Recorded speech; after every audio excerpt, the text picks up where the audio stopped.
mabangin Belen kwa mga Belen na nasa tualawi Suladam le galile kamatanga Amya na kempe wong tangta Adingin ama sa penggumnani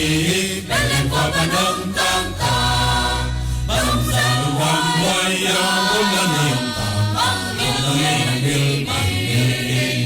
Bangsa luwang waya gumnani yung Mita kwa buta bilmumita Cinta kembang tinta Nanda dam saktiya Mehani yung tangwa Walang pangangahani Pakabangnain kwa niya lakatanga Kwa niya rin na sausaw kayhi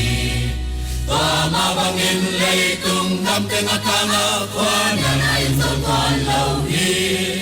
Belek kwa bagong talmanin na Amya na kempe hong tangta Adingin ama sa penggumnani Belen kwa panong tangta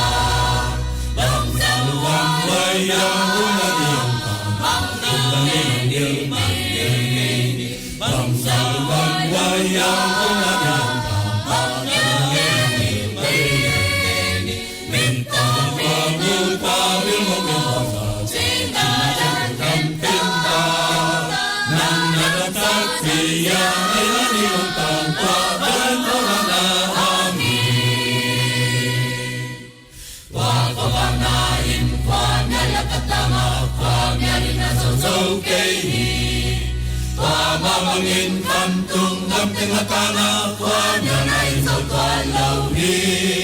Kantungun kat ako bakong tanga Amya na kempe hong tangta Adingin ama sa penggumnani Belen kwa panong tangta